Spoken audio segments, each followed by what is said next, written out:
But why would NASA do something like this? Well, if an Earth-threatening asteroid was discovered and we could see it far enough away, this technique could be used to deflect it. And so today, NASA confirms that DART successfully changed the targeted asteroid's trajectory. Dart mission की टक्कर के बाद पहली बार NASA ने उसके परिणामों के बारे में मीडिया को बताया है। वैज्ञानिकों ने बताया कि उस टक्कर के बाद किस तरीके से डायमॉर्फस के ऑर्बिट में बदलाव आ गया है और यह ऑर्बिट कितना छोटा हो गया है। तो जो वैज्ञानिकों ने कहा उसके मुताबिक जो परिणाम निकल करके सामने आए हैं वो उनकी उम्मीद और उनके सपने से भी ज्यादा अच्छे हैं।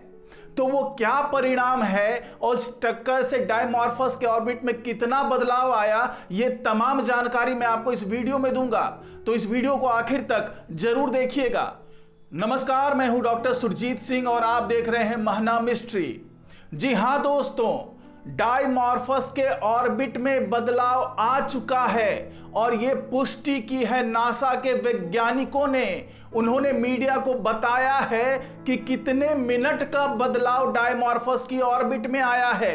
तो ये तमाम जानकारी मैं आपको दे रहा हूं इस वीडियो में। तो इस वीडियो को लाइक कीजिए, शेयर कीजिए, कमेंट कीजिए और महना मिस्ट्री चैनल को सब्सक्राइब कीजिए और बेल आइकन को जरूर दबा दीजिए।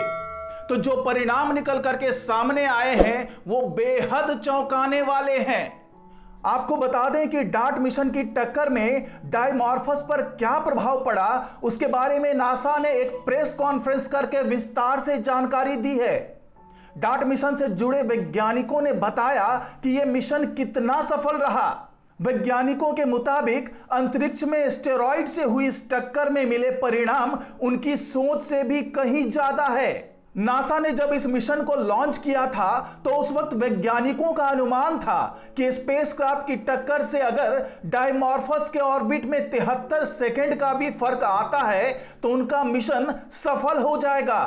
उस वक्त वैज्ञानिकों ने जो कैलकुलेशन किया था उसके मुताबिक बाइनरी सिस्टम के तहत डायमॉर्फस अपने बड़े एस्टेरॉइड डिडिमॉस का 11 घंटे 55 मिनट में पूरी परिक्रमा करता है। हालांकि जैसे जैसे मिशन आगे बढ़ता गया वैज्ञानिकों की उम्मीदें भी बढ़ती गई और उन्हें लगने लगा कि अगर सब कुछ उनके प्लान के मुताबिक चलता रहा तो स्पेसक्राफ्ट की टक्कर से डायमॉर्फस के परिक्रमा के समय को 10 मिनट तक कम किया जा सकता है।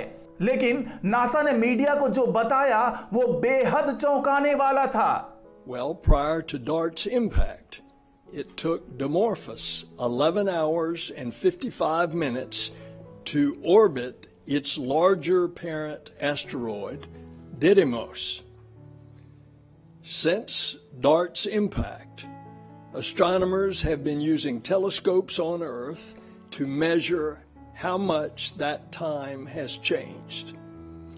And now the team has confirmed that the spacecraft's impact altered Dimorphos orbit around Didymos by 32 minutes and therefore successfully moved its trajectory. In other words, DART shortened the 11 hour and 55 minute orbit to 11 hours and 23 minutes. तो सुना आपने, dart mission के spacecraft की टक्कर ने किस तरह से डायमॉर्फस के 11 घंटे 55 मिनट के ऑर्बिट को 32 मिनट तक छोटा कर दिया है। यानी कि अब डायमॉर्फस केवल 11 घंटे 23 मिनट में ही परिक्रमा पूरी करने लगा है। इस परिणाम ने वैज्ञानिकों के उस अनुमान को भी काफी पीछे छोड़ दिया है जिसमें वो मान रहे थे कि अगर बहुत अच्छा हुआ तो इस टक्कर से डायमॉर्फस का ऑर्बिट 10 मिनट तक छोटा हो सकता है।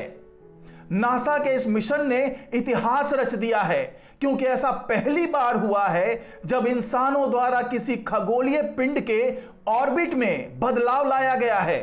For the first time ever, humanity has changed the orbit of a planetary body, of a planetary object. first time ever. You've heard that the team has measured that the orbital period of Dimorphos has changed from a period of 11 hours and 55 minutes to a period of 11 hours and 23 minutes. That's a change of 32 minutes with a precision of plus or minus 2 minutes. NASA के वैज्ञानिकों ने बताया कि जिस वक्त अंतरिक्ष में डायमॉर्फस से टक्कर हुई उस वक्त वो पृथ्वी से 70 लाख किलोमीटर की दूरी पर था और टक्कर के वक्त डार्ट मिशन के स्पेसक्राफ्ट की स्पीड 23,760 किलोमीटर प्रति घंटा थी और जैसे जैसे ये स्पेसक्राफ्ट टक्कर के लिए आगे बढ़ रहा था वो हर सेकेंड की तस्वीरें नासा सेंटर को भेज रहा था और स्पेसक्राफ्ट के दुर्घटनाग्रस्त होने से पहले की इन तमाम तस्वीरों से ही वैज्ञानिकों को समझ में आ गया कि यह मिशन उनकी उम्मीद से कहीं ज्यादा परिणाम देने वाला है। वैज्ञानिकों के लिए यह पहला मौका था जब वो डायमॉर्फस और डिडीमॉस को इतने करीब से देख रहे थे क्योंकि पृथ्वी से डायमॉर्फस और बड़े डिडीमॉस सितारों के क्षेत्र में एक ही बिंदु के रूप में दिखाई देते हैं। उन तस्वीरों ने पहले चट्टानों को अंडे की तरह ढेर दिखाया, फिर अंत में पत्थरों, बजरी और धूल का एक क्षेत्र दिखाया। साथ ही यह भी दिखाया कि एस्टेरॉइड पर कोई गड्ढा नहीं था। इस टक्कर के दौरान वहां मौजूद इटालियन क्यूबसेट ने भी शानदार काम किया और टक्कर के 3 मिनट बाद तक की तस्वीरें नासा सेंटर को भेजी। नासा ने मीडिया से बातचीत के दौरान हबल टेलीस्कोप से ली गई डायमॉर्फस की लेटेस्ट पिक्चर भी दिखाई।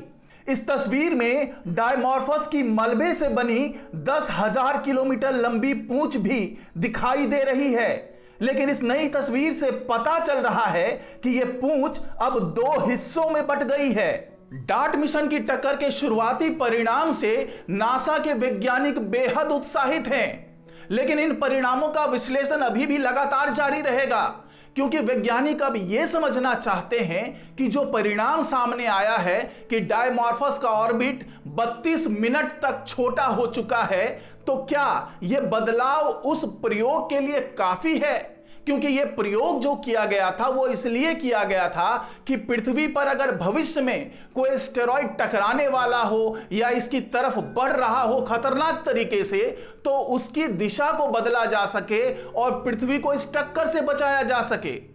और इस परिणाम को और बेहतर तरीके से समझने के लिए European space agency Hera mission के तहत कुछ अपने स्पेसक्राफ्ट को 2024 में डिडीमॉर्फस और डायमॉर्फस की गति में हुए परिवर्तन को देखने के लिए भेजने वाला है और उसके बाद ही यह बात समझ में आएगी कि यह प्रयोग कितना सफल रहा है।